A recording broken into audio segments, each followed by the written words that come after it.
Student नमस्कार। आशा करते हैं कि आप अपने घर पर कुशल पूर्वक होंगे और इस वर्ष से मैं प्रार्थना करता हूं कि आप और आपका परिवार समृद्ध रहे, सुखी रहे और स्वस्थ रहे। प्यारे बच्चों, अभी तक जो आपका लेसन में हमने आपको पढ़ाया है उसके अंदर हमने आपको इंडिया पाकिस्तान रिलेशंस और इंडिया चाइना रिलेशंस के बारे में पढ़ाया। जिस तरह से भारत और पाकिस्तान और भारत और चाइना के संबंध हैं, उन संबंधों के बारे में हमने अभी तक पढ़ा है। जैसे कि हमने आपको बताया था कि 1962 के अंदर चाइना ने भारत पर आक्रमण किया, अटैक किया। उसके कारण से चाइना और भारत के संबंध खराब हो गए थे। इसी तरह से 1965 के अंदर पाकिस्तान ने अटैक किया, उससे भारत और पाकिस्तान के बीच में संबंध मधुर नहीं रहे, अच्छे नहीं रहे। इसी तरह से आज हम इसका इंडिया और बांग्लादेश के बीच में कैसे संबंध है उसके बारे में हम आपको बताएंगे। जैसा कि आपको पता है कि जब भारत आज़ाद हुआ तो दो देशों द्विराष्ट्र थ्योरी के आधार पर भारत का विभाजन हुआ था। उसमें एक राष्ट्र पाकिस्तान बना और एक राष्ट्र इंडिया बना। पाकिस्तान के दो हिस्से थे, एक पश्चिमी पाकिस्तान और एक पूर्वी पाकिस्तान। पूर्वी पाकिस्तान को असम और बांग्लादेश के हिस्सों को काटकर बनाया गया था और उसमें उस इलाके के अंदर जो भाषा बोली जा रही थी वो बांग्ला और असमिया भाषा बोली जाती थी। लेकिन जो पश्चिमी पाकिस्तान था उन्होंने क्या किया कि पूर्वी पाकिस्तान में उर्दू भाषा को थोप दिया और उन लोगों पर अत्याचार करना शुरू कर दिया। इस कारण से पूर्वी पाकिस्तान के अंदर थोड़ा माहौल ख़राब हो गया, वो हिंसात्मक गतिविधियां शुरू हो गई और पश्चिमी पाकिस्तान के खिलाफ वहां जन आंदोलन शुरू हो गए, जिसके कारण से पश्चिमी पाकिस्तान की सेना ने पूर्वी पाकिस्तान के लोगों पर अत्याचार करना शुरू कर दिया। इस कारण से बहुत से 80 लाख से ज़्यादा शरणार्थियों ने भारत में शरण ली। और इसी से संबंधित आज हम आपको इस टॉपिक्स के अंदर हम आपको बताएंगे कि उसके बाद क्या घटना घटित हुई, किस तरह से भारत और बांग्लादेश के संबंध रहे।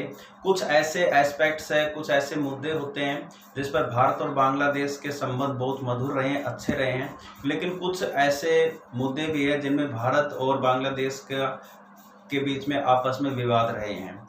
उन्हीं विवादों के बारे में आज हम आपको बताएंगे और उसके बाद हम आपको भारत और पाकिस्तान के बीच में जिस तरह से 1965 का युद्ध हुआ था उसमें भारत के प्रधानमंत्री लाल बहादुर शास्त्री और पाकिस्तान के जनरल अयूब खान के बीच में एक ताशकंद समझौता हुआ था, जिसको मीडिएटर सोवियत संघ ने किया था और उनमें संयुक्त राष्ट्र संघ ने उसमें इंटरवेन किया था, हस्तक्षेप किया था, जिसके कारण से भारत और पाकिस्तान के बीच में ताशकंद समझौता हुआ। उस ताशकंद समझौते के बारे में भी हम आज आपको बताएंगे, ताशकंद जो एग्रीमेंट है उसके बारे में। लेकिन उससे पहले हम भारत और बांग्लादेश के बीच में किस तरह के संबंध है उनके बारे में आज हम चर्चा करेंगे।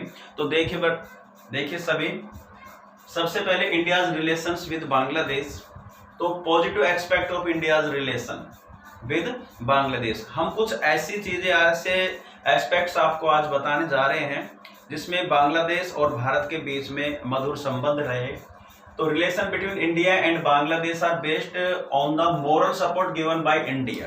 देखो, भारत और बांग्लादेश के जो संबंध है वो भारत ने जिस तरह से बांग्लादेश को मोरल सपोर्ट किया था, नैतिक जो सहयोग दिया था, उसके आधार पर भारत और बांग्लादेश के संबंध बहुत अच्छे रहे थे। ये मोरल सपोर्ट क्या था, जैसा कि आपको पता है, जब पश्चिमी पाकिस्तान की सेना ने पूर्वी पाकिस्तान पर हमला किया, अटैक करना शुरू किया और वहाँ के लोगों पर अत्याचार करना शुरू किया, तो 80 लाख से ज़्यादा शरणार्थी भारत में आ गए और भारत ने उनको मोरल रूप से, नैतिक रूप से उनको शरण दी थी, उनको आश्रय दिया था, उनकी वित्तीय सहायता की थी। और भारत ने पश्चिमी पाकिस्तान की सेना से लड़कर पूर्वी पाकिस्तान को एक अलग राष्ट्र बनाया था और 80 लाख से ज्यादा शरणार्थियों को शरण देकर बांग्लादेश की सहायता की थी। उस मोरल सपोर्ट के कारण भारत और बांग्लादेश के जो संबंध है वो बहुत अच्छे रहे हैं। तो ये मोरल सपोर्ट दिया था 1971 के अंदर ये घटना घटित हुई थी। तो relation between India and Bangladesh are based on the moral support given by India during the freedom struggle of Bangladesh. कौन से समय में? बांग्लादेश का जो स्वतंत्रता संग्राम जो चला गया था उसमें भारत ने बहुत ही ज्यादा मॉरल सपोर्ट बांग्लादेश का किया था। India had bear the influx of more than 80 lakh refugees. उस समय भारत के ऊपर 80 लाख से ज्यादा शरणार्थियों का बोझ आ गया था और भारत ने उसको सहन किया था, उन लोगों की सहायता की थी। But rapid change of government and assassination of Mujibur Rahman, फिर उसके बाद क्या हुआ, सरकारें बदलती गई और मुजीबर रहमान की हत्या कर दी गई। उसका इंपैक्ट, उसका प्रभाव भारत और बांग्लादेश के संबंधों में बहुत ज्यादा पड़ा। Strong relation between the two, इन दोनों देशों के बीच में बहुत ही गहरे संबंध स्थापित हो गए। उसमें मुजीबर रहमान की हत्या कर दी गई और जिस तरह से जो सरकार बनी बांग्लादेश के अंदर, जब बांग्लादेश को आजाद किया गया, बांग्लादेश को एक नया राष्ट्र घोषित किया गया, तो उस समय जो सरकार बनी और जो मुजीबर रहमान थे उनके बीच में, भारत और उसके बीच में बहुत ही ज्यादा अच्छे संबंध बने, मजबूत संबंध बने। But still some positive aspect है, लेकिन आज कुछ पॉजिटिव इम्पैक्ट के बारे में हम आपको बता रहे हैं, जो महत्वपूर्ण, जो सकारात्मक जो मुद्दे थे जिन पर भारत और बांग्लादेश के बीच में बहुत अच्छे संबंध रहे, वो कौन कौन से हैं। सबसे पहले, Bangladesh is a part of look east policy. सबसे पहले आपको ये बताना कि पूर्व की ओर देखो जो पॉलिसी थी उसका एक हिस्सा है बांग्लादेश, भारत भी उसका हिस्सा है। भारत का सहयोग बांग्लादेश भी कर रहा है। लुक ईस्ट पॉलिसी जो अपनाई गई है एशियन कंट्री के द्वारा, ईस्ट एशियन कंट्री है, उन्होंने लुक ईस्ट पॉलिसी लागू की थी। पूर्व की ओर देखो एक नीति होती है, उसके बारे में हम आपको बताएंगे कि लुक ईस्ट पॉलिसी क्या है। उसका हिस्सा बांग्लादेश है, जिससे लुक ईस्ट पॉलिसी के तहत सारे के सारे देश ये आपस में सहायता करते हैं, आपस में टेक्नोलॉजी, इन्वेस्टमेंट, ये सारे इंडस्ट्रियलाइजेशन, जो भी चीजें होती है, जो डेवलपमेंट की बातें होती है, उन सबका आपस में सहयोग करते हैं। तो लुक ईस्ट पॉलिसी का एक हिस्सा है बांग्लादेश, जिससे भारत और बांग्लादेश के संबंध बहुत अच्छे रहे हैं। दूसरी बात, on disaster management and environmental issue, यदि कोई भी प्राकृतिक आपदा आती है या पर्यावरण संबंधी जो इश्यूज होते हैं, मुद्दे होते हैं, the two states have been cooperating regularly. चाहे डिजास्टर मैनेजमेंट का काम हो या फिर एनवायरमेंटल इश्यू जो भी है, दोनों देश बहुत अच्छी तरह से आपस में एक दूसरे का सहयोग करके उसको सॉल्व करते हैं। तीसरा, few difference have been resolve amicably, लेकिन कुछ डिफरेंसेस होने के कारण भी कुछ मुद्दों को उन्होंने बहुत ही सौहार्दपूर्ण, बहुत ही अच्छे तरीके से इन्होंने सॉल्व किया है। इस कारण से दोनों के बीच में संबंध अच्छे रहे हैं। Both sides are trying to identify the common threads and areas of cooperation.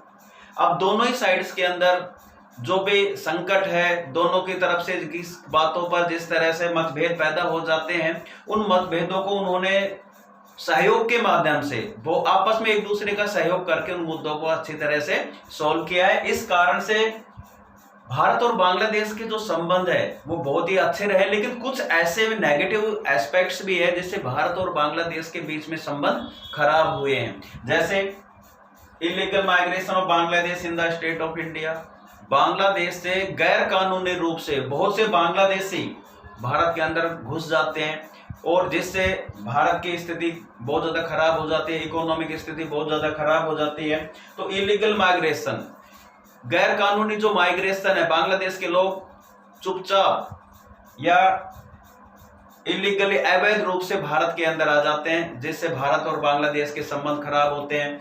क्यों होते हैं? क्योंकि बांग्लादेश गवर्नमेंट कहती है कि ये हमारे देश के निवासी नहीं है, भारत कहता है कि हमारे देश के निवासी नहीं है, इसलिए दोनों देशों के बीच में मधुर संबंध वो खराब होते हैं इलीगल माइग्रेशन से। दूसरा, dispute over sharing of Ganga and Brahmaputra river water, दोनों देशों के बीच में जो नेगेटिव एस्पेक्ट्स है, जो दोनों देशों के बीच में जो मधुर संबंध है, वो खराब होने में गंगा ब्रह्मपुत्र जो वाटर रिवर है, जल विवाद है, गंगा और ब्रह्मपुत्र के जो जल बंटवारे का जो विवाद है, उन दोनों के कारण भी भारत और बांग्लादेश के संबंध खराब हुए हैं।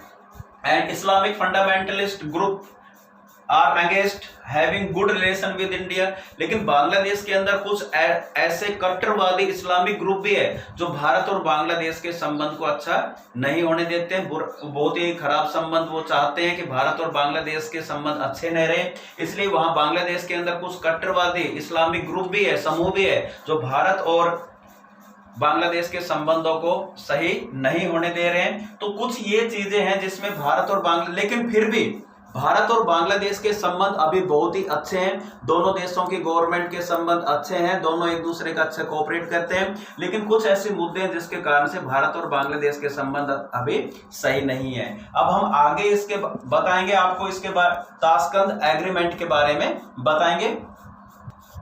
अब हम आपको बता रहे हैं ताशकंद एग्रीमेंट के तहत हम आपको इसमें बता रहे हैं कि ताशकंद एग्रीमेंट क्या था।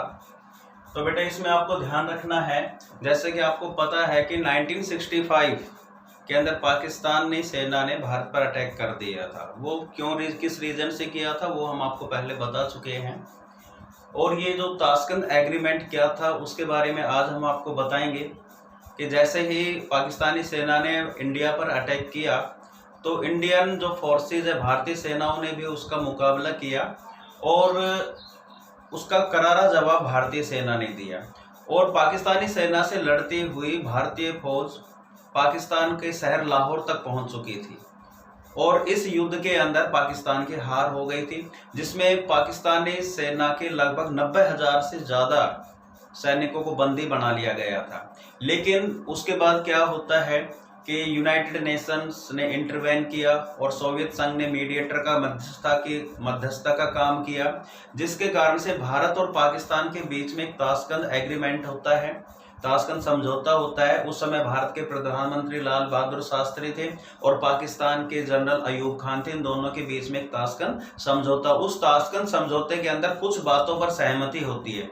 उसी ताशकंद समझौते के बारे में आज हम आपको बताने जा रहे हैं कि ताशकंद एग्रीमेंट है क्या।